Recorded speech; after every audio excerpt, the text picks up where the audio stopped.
नमस्कार दोस्तों, historical development of classical mechanics की सीरीज के इस चौथे वीडियो में आप सभी का एक बार फिर से स्वागत है। अभी तक हमने अरस्तु और आर्किमिडीज की कहानी सुनी, हमने भारत में हुए गणित के विकास को समझा, हमने ये भी देखा कि भारत से ये ज्ञान मध्य एशिया से होते हुए यूरोप तक पहुंचा। हमने गैलीलियो और बुरीदान की कहानी भी सुनी। इस वीडियो में हम केपलर की कहानी और उनके योगदान को समझेंगे। तो चलिए शुरू करते हैं। बात 16वीं सदी के अंत की है।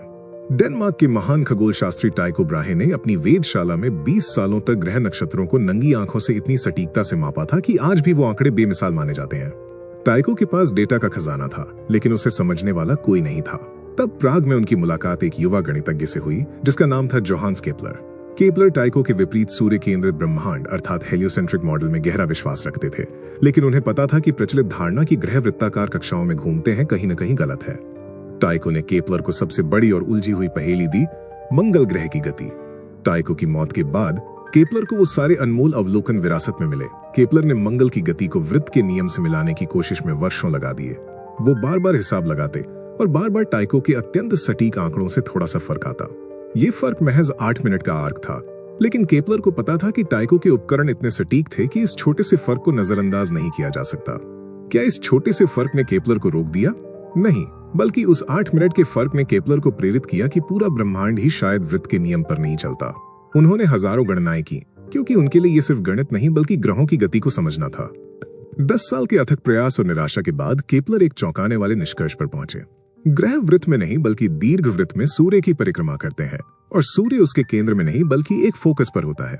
ये थी उनकी पहली खोज, जिसे आज हम ग्रहों की गति का पहला नियम या दीर्घवृत्त का नियम कहते हैं।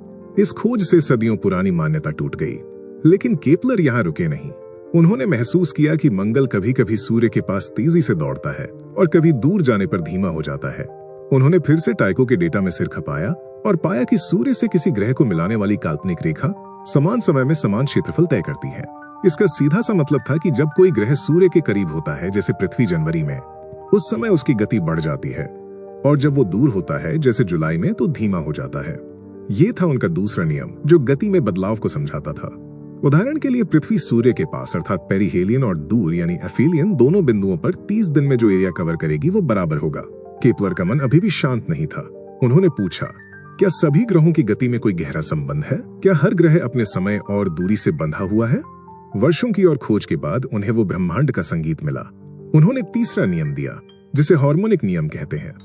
किसी भी ग्रह की सूर्य की परिक्रमा अवधि अर्थात ऑर्बिटल पीरियड का वर्ग उसकी सूर्य से औसत दूरी यानी कि सेमी मेजर एक्सिस के घन के समानुपाती होता है। इस नियम ने पूरे सौर मंडल को एक सूत्र में बांध दिया, यानी जो ग्रह सूर्य से जितना दूर होगा उसे परिक्रमा पूरी करने में उतना ही ज्यादा समय लगेगा। उदाहरण के लिए पृथ्वी की तुलना में बृहस्पति सूर्य से बहुत दूर है, इसलिए उसे एक चक्कर पूरा करने में लगभग 12 साल लगते हैं। केपलर ने अपने गणित और टाइको की सटीक आंकड़ों की मदद से ब्रह्मांड की गति का पहला सटीक और गणितीय वर्णन दिया। हालांकि वो ये नहीं बता पाए कि ग्रह दीर्घवृत्त में क्यों घूमते हैं। इसका उत्तर तो लगभग 70 साल बाद आइजैक न्यूटन ने अपने गुरुत्वाकर्षण के नियम से दिया, जिससे ये सिद्ध हुआ कि केपलर के नियम दरअसल गुरुत्वाकर्षण के ही परिणाम थे। केपलर की खोजों ने न केवल खगोल विज्ञान को बदल दिया, बल्कि न्यूटन के काम के लिए मजबूत आधार भी तैयार किया। केपलर की सबसे बड़ी खूबी यही थी कि उन्होंने अपने मन के पूर्वाग्रह पर गणितीय सत्य को चुना। उनका पहला नियम था कि ग्रहीय कक्षाएं दीर्घवृत्ताकार होती हैं, जिसके एक फोकस पर सूर्य होता है। इस तरह केपलर ने हमें सिखाया कि कभी कभी सबसे छोटे अंतर भी सबसे बड़ी खोजों की ओर ले जाते हैं, और ये कि सच को खोजने के लिए हमें अपने सबसे प्यारे विश्वासों को भी चुनौती देने के लिए तैयार रहना चाहिए। केपलर और गैलीलियो दोनों एक ही युग में जी रहे थे, एक ही क्रांति के नायक थे, फिर भी उनकी दुनिया अलग थी। ये दोनों महान वैज्ञानिक एक ही विचार के समर्थक थे, सूर्य केंद्रित अर्थात हीलियोसेंट्रिक ब्रह्मांड। फिर भी वे कभी मिले नहीं और उनका आपसी संबंध बहुत सीमित था। 1597 में गैलीलियो ने केपलर को एक पत्र के जरिए केपलर के पत्र का जवाब भेजा, जिसमें उन्होंने बताया कि वे कोपरनिकस के सिद्धांत का समर्थन करते हैं। केपलर बहुत खुश हुए और उन्होंने गैलीलियो को प्रोत्साहित किया कि वे अपने काम को और ज्यादा प्रकाशित करें। लेकिन ये शुरुआत कभी एक गहरी दोस्ती में नहीं बदल पाई। उनका सबसे बड़ा मतभेद दीर्घवृत्ताकार कक्षाओं को लेकर था।